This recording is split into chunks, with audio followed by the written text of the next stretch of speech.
Mpendwa mfuatiliaji wa kipindi chetu cha Mbiu ya Heri, karibu tuanze kwa sala. Kwa jina la Baba na la Mwana na Roho Mtakatifu. Amina. Baba yetu uliye mbinguni, jina lako litukuzwe. Ufalme wako ufike, utakalo lifanyike duniani kama mbinguni. Utupe leo mkate wetu wa kila siku. Utusamehe makosa yetu kama tunavyowasamehe na sisi waliotukosea. Usitutie katika kishawishi, lakini tuopoe maovuni. Amina. Ndugu mfuatiliaji, leo tutajifunza kwa kina fadhila ya unyenyekevu inavyoelezwa katika maandiko matakatifu. Tutaanza kuangalia nini maana ya fadhila. Fadhila ni kitu gani? Fadhila ni tabia njema ya kudumu inayomwezesha mtu kutenda lililo jema kwa urahisi, uthabiti na furaha. Rejea mafundisho ya kanisa, Katekisimu ya Kanisa Katoliki namba 1803. Hiyo inafafanua maana ya fadhila. Kwa hiyo kama tunavyoweza kufahamu kwamba fadhila zipo aina mbalimbali za fadhila. Kuna fadhila za kimungu, pia kuna fadhila za kijamii au za kimaadili. Kwa hiyo sasa, kwa ufupi naweza kueleza kwamba fadhila ni tabia ya kudumu inayomwezesha mtu kutenda matendo mema kwa furaha bila kulazimishwa na mtu yeyote. Kwa hiyo sasa tuangazie maana ya fadhila ya unyenyekevu au maana ya unyenyekevu. Unyenyekevu inatokana na neno humilitas, ambayo ikiwa inamaanisha kwamba ni udongo, ardhi. Kwa nini unyenyekevu unafananishwa na mambo ya udongo, ardhi? Ina kwamba ni kujishusha na kuwa mdogo kabisa ili uweze kuruhusu vitu vistawi. Kama ule mfano Bwana wetu Yesu Kristo aliyoutoa kwamba mpanzi alienda kupanda, mbegu zikaangukia katika mazingira tofauti tofauti. Zile zilizoangukia katika udongo mzuri ndizo zilizostawi. Kwa hiyo sasa, maisha ya Mkristo ili yaweze kustawi na kuzaa matunda, anahitaji kuwa na unyenyekevu. Udhaifu. Kwa hiyo unyenyekevu ni fadhila inayomfanya mtu kutambua ukweli wake mbele ya Mungu, udhaifu wake, kutokuwa mkamilifu mbele ya Mungu. Kwa njia ya unyenyekevu mtu ataweza kuyafahamu hayo yote. Mtakatifu Thomas wa Aquino anaeleza kupitia kitabu chake kwamba unyenyekevu ni mtu kuwa mkweli mbele ya Mungu. Kwa ujumla, tunaweza kueleza kwamba fadhila ya unyenyekevu ni miongoni mwa fadhila kuu zinazomtambulisha Mkristo wa kweli. Katika maandiko matakatifu, unyenyekevu ni moyo wa kujitambua, kukubali udogo wa mwanadamu mbele ya Mungu na kumtegemea Mungu kwa kila kitu. Ukisoma mafundisho ya Kanisa Katoliki kupitia Katekisimu ya Kanisa Katoliki namba 2559, tunaelezwa unyenyekevu ni msingi wa sala wa mtu anayejinyenyekeza. Anatambua kuwa anamhitaji Mungu katika kila kitu. Fadhila hii inaonekana tangu Agano la Kale hadi Agano Jipya. Yesu Kristo mwenyewe ndiye kielelezo cha hali ya juu cha unyenyekevu, akijitoa kwa ajili ya wokovu wa wanadamu. Rejea waraka wa Mtume Paulo kwa Wafilipi sura ya 2 aya ya 6 mpaka ya 8. Nadhani mfuatiliaji unaweza kugundua kwamba Yesu alikuwa na hali ya Mungu, lakini aliamua kuacha hayo yote na kushuka akatoa mwili wa kibinadamu, mwili dhaifu, kwa ajili ya kumkomboa mwanadamu aliyeasi. Kwa hiyo unyenyekevu ndio msingi wa kutenda kila kilicho chema.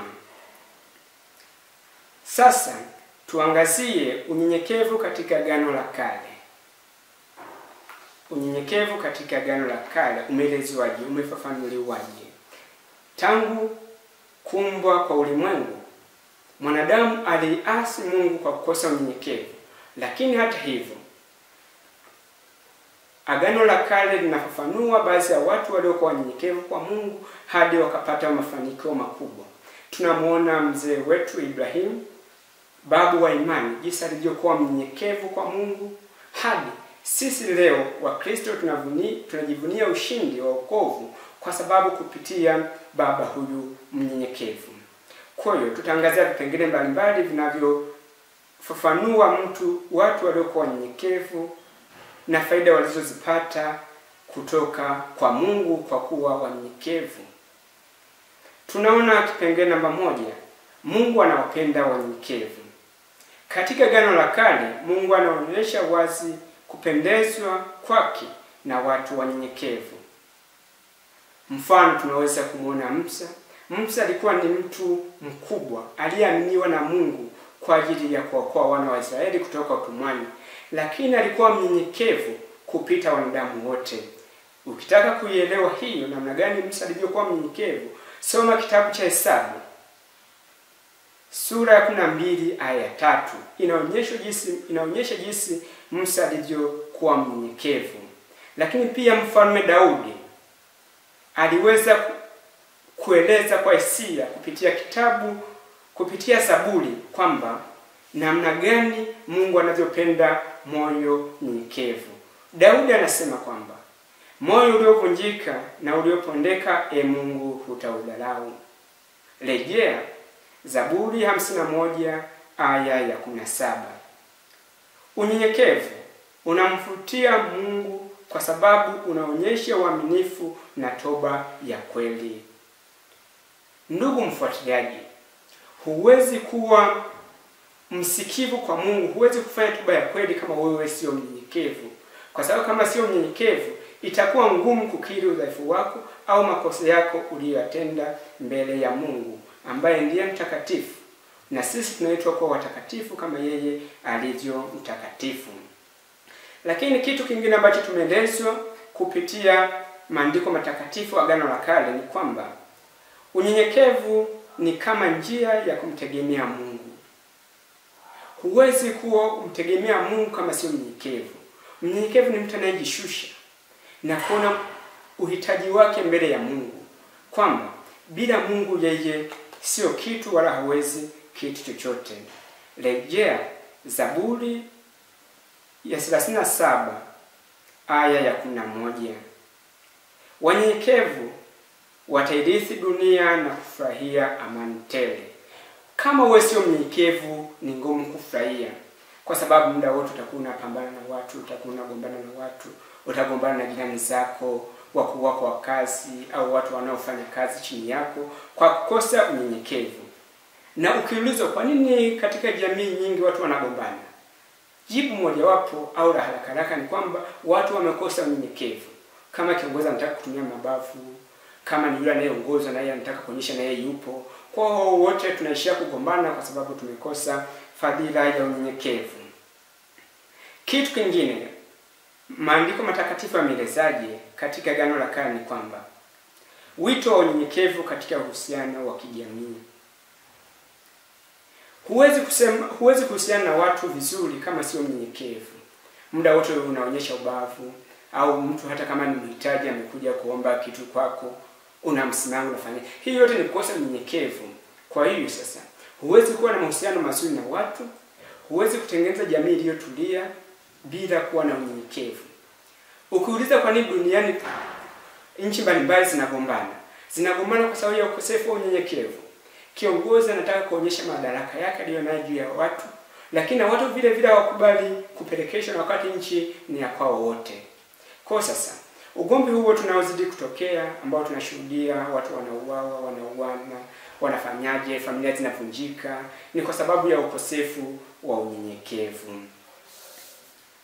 Tunasoma kitabu cha Nabii Mika sura ya 6 aya ya 8 inayofafanua kwamba unyenyekevu hujenga umoja, amani na upendo katika jamii. Sasa tunaweza kujiuliza, kwa nini sasa tu wanyenyekevu? Kwa nini tu wanyenyekevu?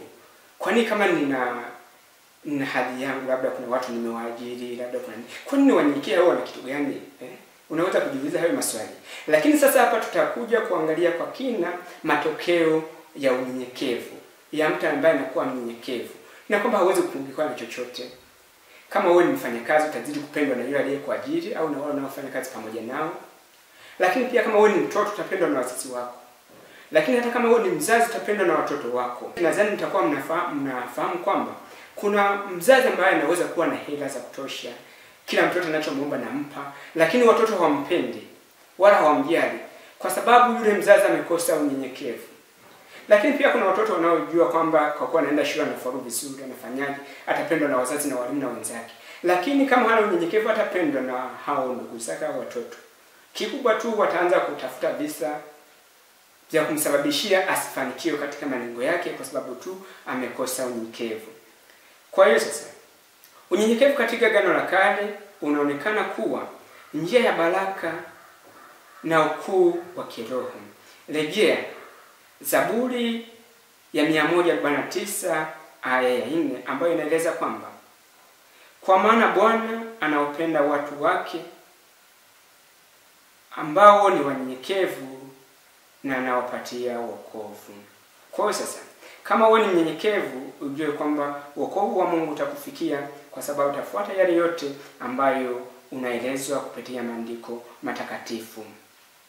Hii ni ahadi kwamba Mungu mwenyewe ananuia na kuwatukuza au na kuwawezesha wale wote ambao ni wanyenyekevu mbele yake.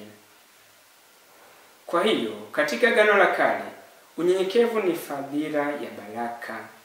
Ni njia ya kupokea neema, hekima na wokovu.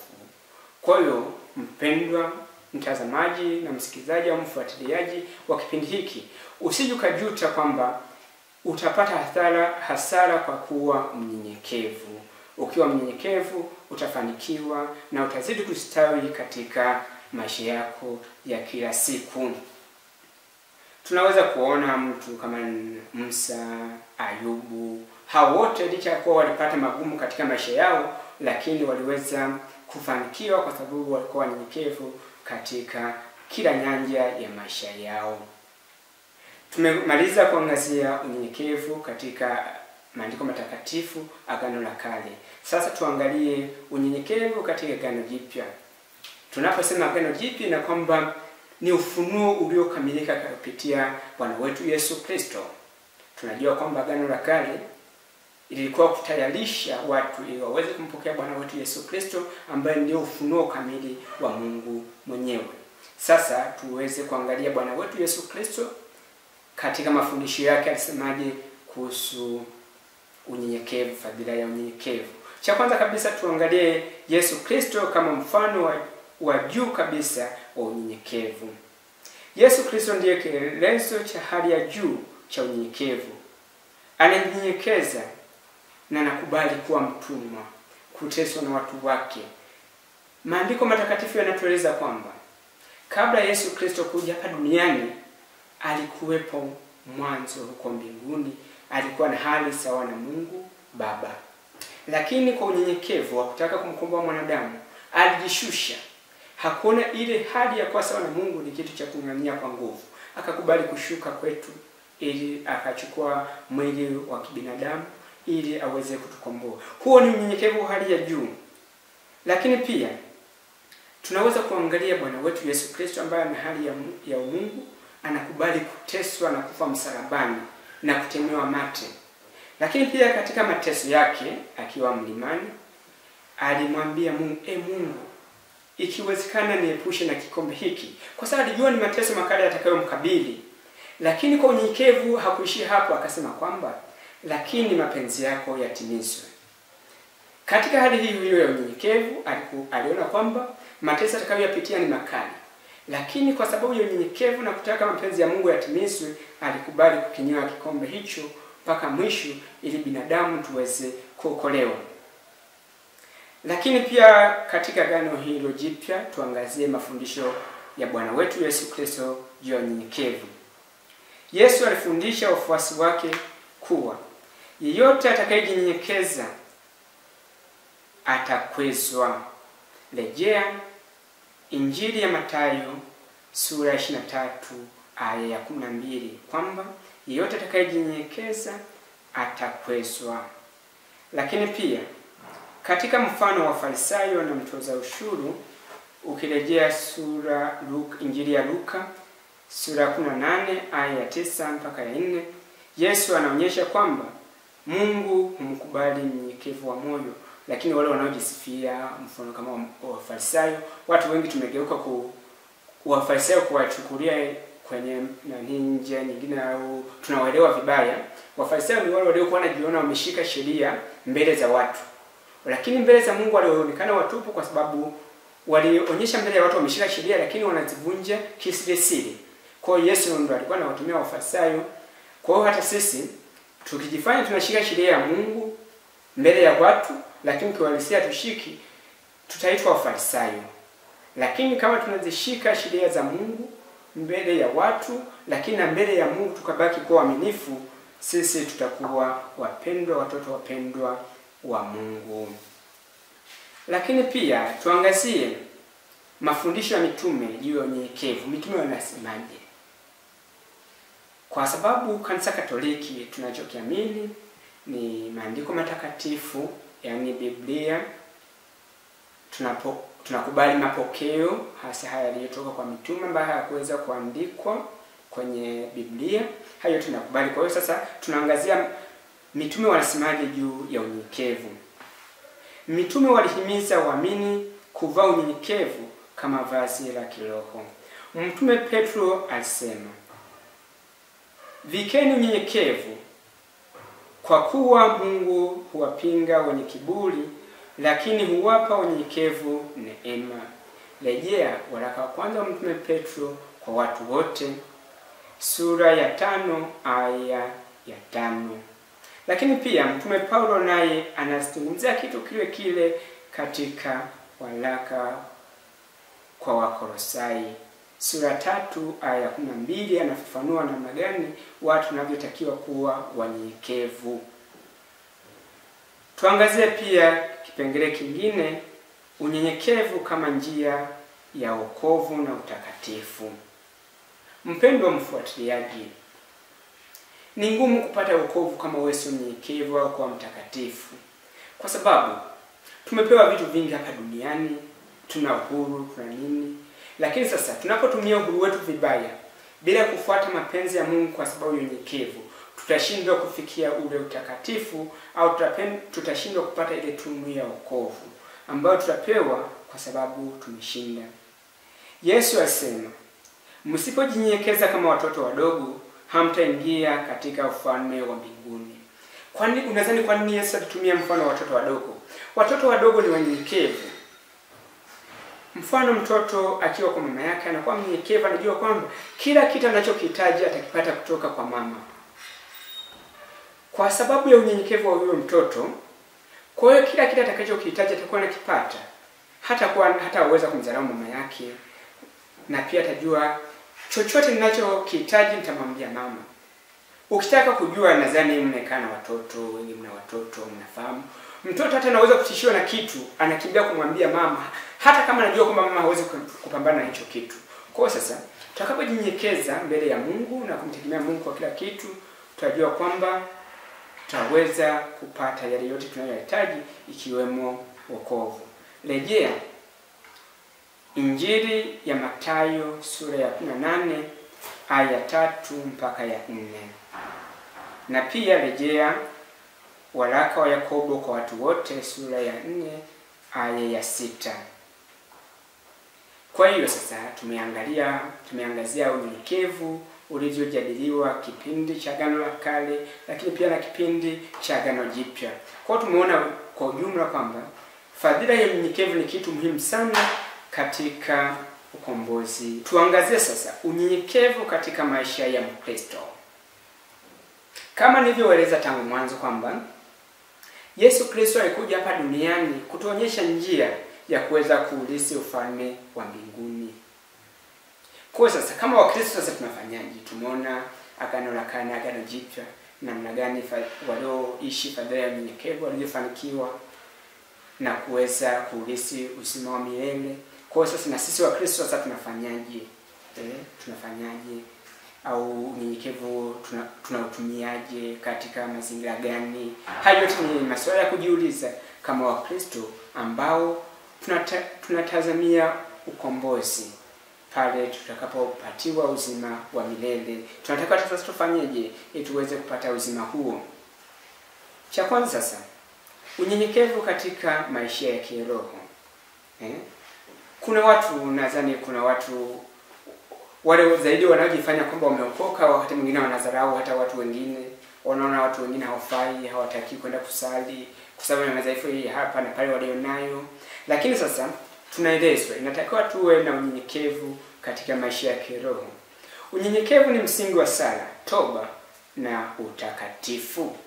Kwa sasa, mpendwa mfuatiliaji, inaweza kuwa ishara mojawapo ya kumuona kwamba huyu sio mnyenyekevu wala sio mtakatifu, hasa wale watu wanaojisifia. Anakuambia mimi sijui nafunga, sijui nafanyaje. Kwa yule anayesema kwa ajili ya kuwafundisha wengine sawa, inaruhusiwa, lakini kwa yule anayejisifu kwa ajili ya kudharau wengine, hiyo sio unyenyekevu ambao Bwana wetu Yesu Kristo anatutaka.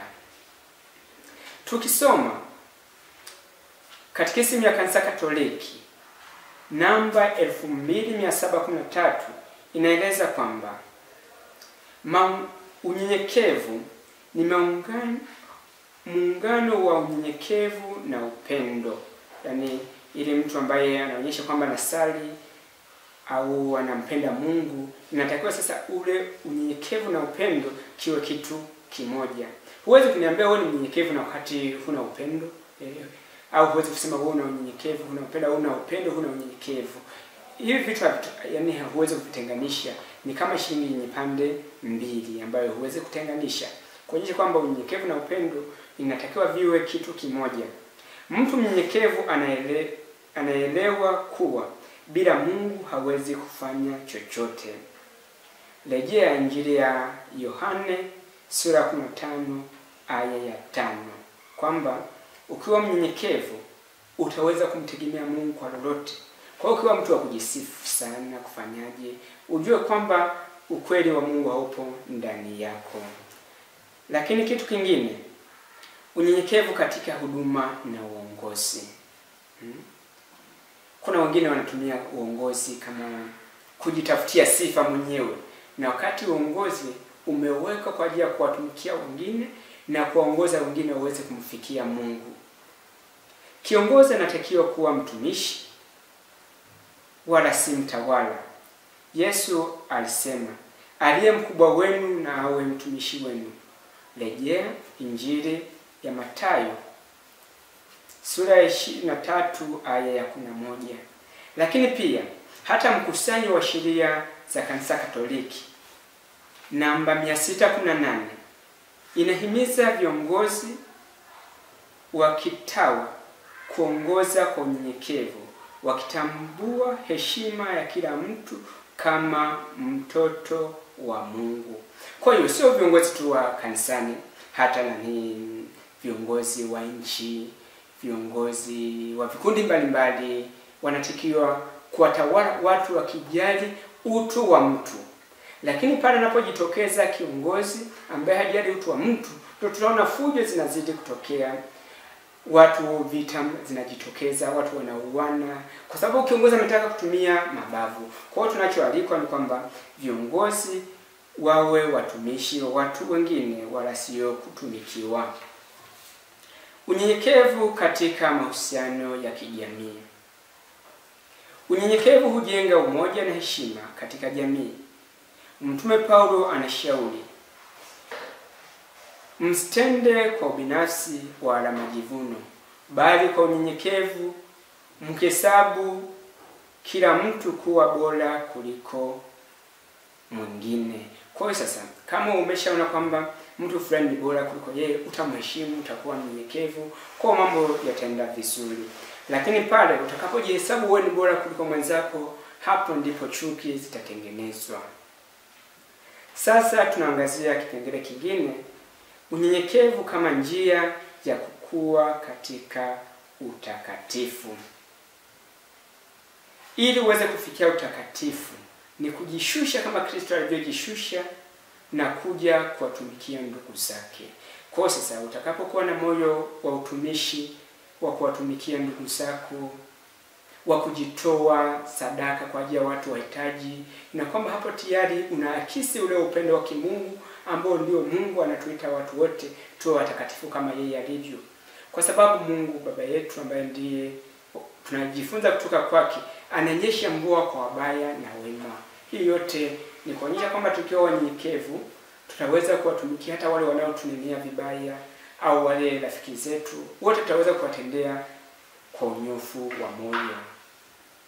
Sasa tunaangazia faida za fadhila ya unyenyekevu.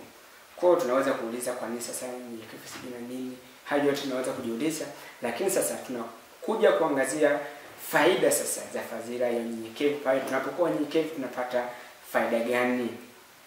Cha kwanza, tunapata neema na baraka za Mungu. Mungu huwapa neema wanyenyekevu. Rejea waraka wa Yakobo kwa watu wote sura ya 4 aya ya 6. Wanyenyekevu hujawa na nguvu ya kiroho na ulinzi wa Mungu. Kwa hiyo hatuwezi kupata ulinzi wa Mungu kama sisi sio wanyenyekevu. Lakini pale tunapojinyenyekeza chini ya mkono wa Mungu na kutarajia msaada wa Mungu na ulinzi wake, tutaweza kupata neema hizo na fadhili hizo na nguvu kutoka kwa Mungu. Tutaweza kubarikiwa naye kwa sababu tumejinyenyekeza chini ya mkono wake. Lakini pia faida nyingine, tunapata amani ya moyo na furaha ya kweli. Ndugu, wakati mwingine mtu anaweza labda kunywa pombe na kulewa muda wote na ndio furaha. Hiyo sio furaha ya kweli, kwa sababu baada ya pombe kuisha tu halafu matatizo yale unaanza kuyaona. Lakini sasa kama wewe ni mnyenyekevu, utapata amani ya moyo na furaha ya kweli. Yesu alisema, "Jifunze kwangu, kwa maana mimi ni mpole na mnyenyekevu wa moyo, nanyi mtaona raha nafsini mwenu." Rejea Injili ya Mathayo sura ya 11 aya 29. Unyenyekevu huleta furaha na utulivu wa ndani. Ndugu, pale unapoanza kugombana na majirani zako, wazazi wako, watoto wako, waajiriwa wako au watu unaofanya kazi kwao, kwa ujumla utapata amani moyoni mwako. Muda wote utawaza nitafukuzwa, muda wote utaanza watoto labda watafanyaje. Kwa hiyo utakuwa na amani. Lakini pale unapokuwa mnyenyekevu utapata amani ya moyo wako, lakini pia utapata furaha ya kweli. Furaha ya kweli haijalishi kwamba unaipata tu pale ambapo una matatizo, hapana. Unaweza kuwa na matatizo lakini bado ukawa na furaha ya kweli, kwa sababu unajua kwamba hiki kitu ninachokikabili nitapata matokeo fulani. Mfano ni wapi? Mfano kwa sisi labda kwa wakulima. Unafahamu zile tabu unazozipata jua, mvua, ukiwa unalima, lakini bado unakuwa na amani au na furaha ya kweli, kwa sababu unajua mwishoni nitapata mavuno, nitavuna, nitapata mahitaji yangu yote. Kwa hiyo sasa wakati wa shida au wakati wa mahangaiko unapata furaha ya kweli kwa sababu ya unyenyekevu ulionao. Unajua kwamba mwishoni nitafanikiwa au nitarithi uzima wa milele. Kwa hiyo sasa ukiwa mnyenyekevu, faida moja wapo utakayoipata ndio hiyo, kupata amani ya moyo na furaha ya kweli. Faida nyingine ya kuwa mnyenyekevu, humuinua mtu machoni pa Mungu. Ndugu, kwa ujumla watu wote tumepungukiwa au wakati mwingine tunakuwa dhaifu kwa sababu ya matendo yetu maovu, au kwa sababu ya udhaifu tunashindwa kukidhi yale mahitaji ambayo tunatakiwa kama watoto wa Mungu kufanya. Lakini kwa sababu ya unyenyekevu, Mungu anatujalia neema ya kutufanya kuwa watoto wa Mungu, na kutukumbusha yale ambayo tunatakiwa tuyatende, na kutukumbusha yale ambayo tunatakiwa tusiyafanye. Kwa sasa tunapopata hiyo neema ya Mungu na kushirikiana na neema hiyo ya Mungu kwa njia ya unyenyekevu, tunaweza sasa kuinuliwa machoni pa Mungu. Kwa hiyo sasa faida nyingine tunayoipata kutokana na unyenyekevu, humwandaa mtu kupokea wokovu.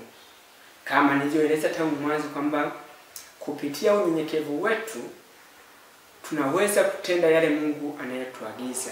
Kwa hiyo pale tunapotenda na kuishi kadiri ya mapenzi ya Mungu, hatimaye tutapata wokovu. Kwa ujumla, fadhila ya unyenyekevu ni msingi wa maisha ya Kristo na ngazi ya kufikia wokovu. Yesu Kristo anaonyesha kuwa ukuu wa kweli unatokana na unyenyekevu. Mtaguso wa Pili wa Vatikano, ambayo ni kipengele cha mwanga kwa mataifa namba 12, unasisitiza kuwa wito wa utakatifu ni kwa wote na unyenyekevu ni moyo wa wito huo. Kwa hiyo, Mkristo anayejinyenyekeza anakuwa chombo cha amani, neema na utukufu wa Mungu ulimwenguni. Mpendwa mfuatiliaji wa kipindi chetu cha Mbiu ya Heri, tumefikia hitimisho au mwisho wa kipindi chetu kilichojikita katika ufafanuzi wa fadhila ya unyenyekevu katika maandiko matakatifu. Ulikuwa nami Frati Yohane January wa Jimbo Katoliki la Kigoma, nesoma katika seminari ya Familia Takatifu Mwendakulima iliyopo jimboni Kahama. Kama tulivyoanza, nikukaribishe tumalize kwa sala. Kwa jina la Baba na Mwana na Roho Mtakatifu, amina. Tunaukimbilia ulinzi wako, mzazi mtakatifu wa Mungu. Usitunyime tukiomba katika shida zetu. Utuokoe siku zote kila tuingiapo hatarini. Ewe Bikira mtukufu na mbarikiwa. Amina. Kwa jina la Baba na la Mwana na Roho Mtakatifu, amina.